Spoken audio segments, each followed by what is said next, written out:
하나님의 말씀은 여호수아 21장 1절부터 3절 말씀입니다.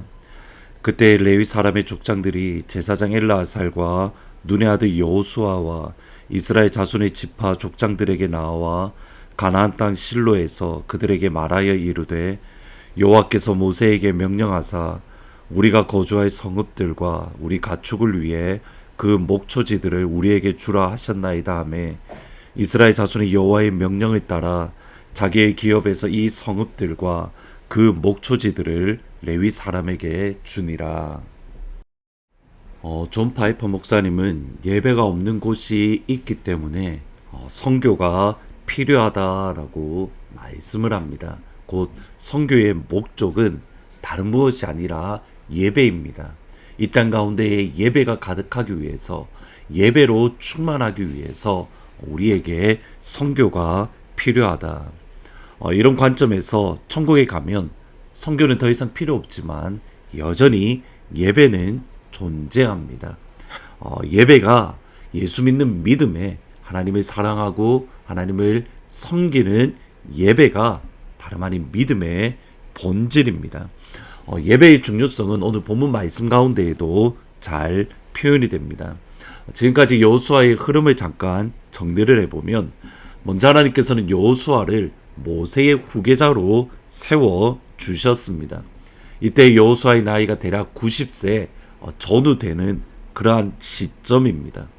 90세에도 하나님의 부르심을 받아서 하나님을 향하여 신실하고 충성되게 하나님의 나라를 섬길 수 있는 겁니다.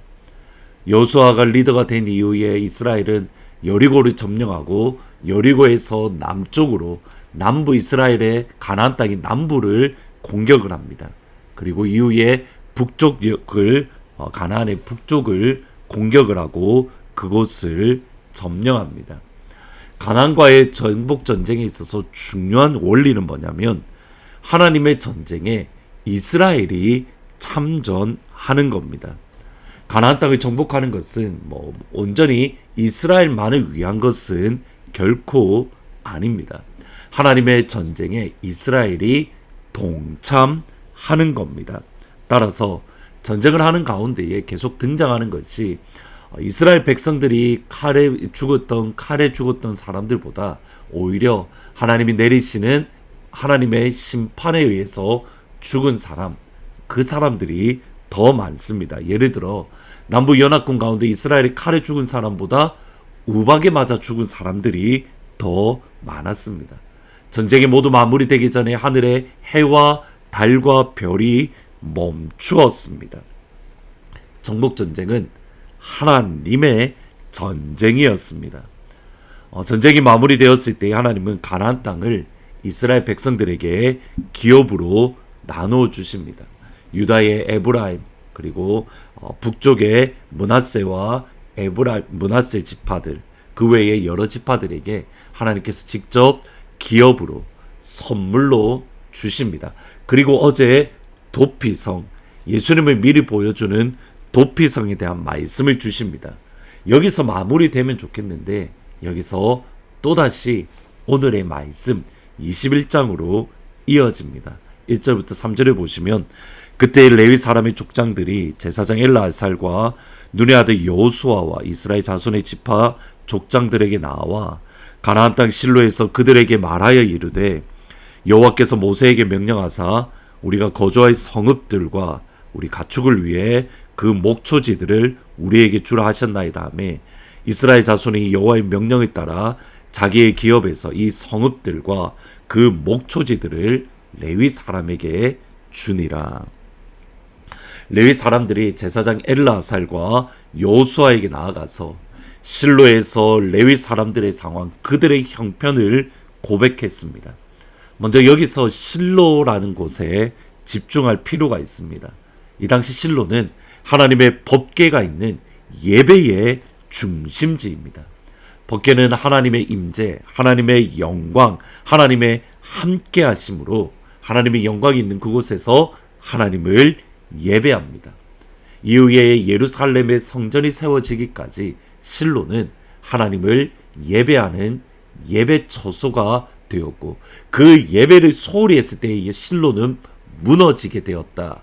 그것이 이후에 선지서에 나와 있습니다. 이것을 실로가 예배의 중심지라는 것을 알 수 있는 또 다른 것은 사무엘의 아버지였던 엘가나와 한나가 해마다 실로에서 예배를 드렸습니다.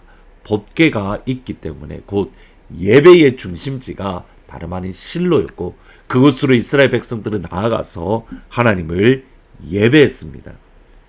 여기에 또 다른 중요한 예배의 의미가 있습니다. 레위 사람들이 실로에 있는 대제사장과 여호수아에게 나아갔던 이유는 예배 드리기 위함이 아니라 그들의 삶을, 다시 말하면 하나님의 말씀에 따라 그들에게 목초지, 그들이 이 땅에서 살아갈 가나안 땅을 받기 위함입니다. 여러분, 이것이 가지는 의미는 예배 드리는 가운데에 그들의 삶의 문제가 해결받았다라는 겁니다. 예배 드리는 가운데에 그들의 삶의 고민이 응답받았고 예배 드리는 가운데에 그들의 삶의 아픔이 해결함을 받았다라는 겁니다. 예배 드리는 가운데에 삶의 문제가 해결된다. 지난 주일날 말씀드렸던 이영규 선교사님의 사모님도 그렇습니다. 다른 무엇을 해결할 수 없다가 예배 드리는 가운데에 복음을 듣는 가운데에 그의 우울증이 사라지고 다시 한번 하나님을 위해서 달려 나아갈 수 있었습니다. 이것은 여호수아 19장 51절에도 똑같습니다. 제사장 엘라살과 눈의 아들 여호수아와 이스라엘 자손의 지파의 족장들이 실로에 있는 회막문 여호와 앞에 제비 뽑아 나눈 기업이 이러하니라. 이에 땅 나누는 일을 마쳤더라. 기업을 나누는 것도 실로, 예배드리는 가운데에, 모두 예배드리는 가운데에 이루어졌던 것을 보게 됩니다. 하영동 목사님 또는 하영동 회장이라는 분이 계십니다. 미국 정부의 건축자문위원이기도 하고 또 팀하스의 회장이기도 하십니다. 원래 29살에 건축설계 회사의 중요한 직분을 감당하는 가운데에 두 번의 심장이식 수술로 그의 삶이 세상의 성공을 쫓아가다가 그의 삶의 경로가 완전히 바뀌었습니다. 삶의 경도가 하나님 안에서 변화되고 나니 사업을 하는 것도 하나님의 말씀에 따라 해야겠다. 모두 다 하나님의 말씀에 따라 사업하는 것은 불가능하다라고 말하는 그때에 하영도 목사님은 하나님의 말씀을 읽는 가운데 지혜를 얻어서 그 말씀대로 사업을 이루어 갔습니다. 대표적인 그 관련된 책이 P31, 다시 말해 프로벌브 31이라는 책인데 잠언의 말씀대로 잠언 속에서 나오는 지혜로 어떻게 회사를 이끌어 갔는가를 보여줍니다. 하나님의 말씀대로 비즈니스와 신앙은 다른 것이 아니라 신앙의 연결점이 비즈니스다. 삶의 현장으로 이어지는 것을 보여줍니다. 우리는 해보지 않고 그냥 안 된다라고 불가능하다라고 말을 합니다. 삶의 현장에서 하나님의 말씀대로 살아가는 것은 불가능한 것이 아닙니다. 오히려 예배 드리는 가운데에 삶의 문제가 해결되고 예배 가운데에 삶의 문제를 응답받는 역사들이 일어나는 겁니다. 이것이 오늘 말씀의 핵심입니다. 삶의 중심은 예배입니다. 예배는 단순히 우리가 은혜 받고 천국을 경험하는 것을 뛰어넘어서 천국을 경험했기에 삶의 현장에서 하나님의 말씀대로 살아갈 수 있는 능력을 부어 주시는 겁니다.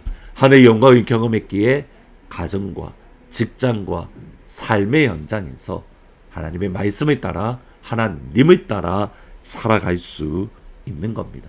그러기에 예배가 우리 삶의 중심입니다. 예배 드릴 때마다 하늘의 영광을 경험하고 그 하늘의 영광 안에서 우리의 삶의 자리에서 믿음으로 하나님의 백성으로 하나님의 사랑받는 자녀로 살아가는 귀한 하늘문 가족들이 되기를 주님의 이름으로 축원합니다. 기도하십니다. 하나님, 예배가 우리 삶의 모든 문제를 해결할 열쇠인 것을 기억을 합니다. 그러게 예배에 집중하게 하시고 예배 드릴 때마다 하늘 음성을 들으며 하늘 영광을 경험하고 아버지의 지혜를 받으며 우리의 삶의 현장에서 말씀대로 하나님의 영광을 따라 살아가는 귀한 주의 성도들이 될 수 있도록 축복하여 주옵소서. 예수님이 서문자 권사님을 치유하십니다. 예수님이 은혜를 치유합니다. 예수님이 지영자매를 치유합니다. 예수님이 엔젤을 치유합니다. 예수님이 이금대 권사님을 치유합니다. 예수님이 백운주 집사님을 치유합니다. 예수님이 에녹 집사님을 치유하십니다. 그 치유의 능력을 부어 주옵소서. 예수님의 이름으로 기도합니다. 아멘. 서문자 권사님이 맨체스터 병원에 입원해 계십니다. 서문자 권사님의 회복을 위해서 또 우리 주위에 건강에 어려움을 겪는 분들을 위해서 같이 기도해 주시기를 부탁드립니다. 하늘 영광을 경험함으로 삶의 자리에서 하나님의 자녀로 살아가는 복된 하루가 되기를 주의 이름으로 축복합니다. 예수 사랑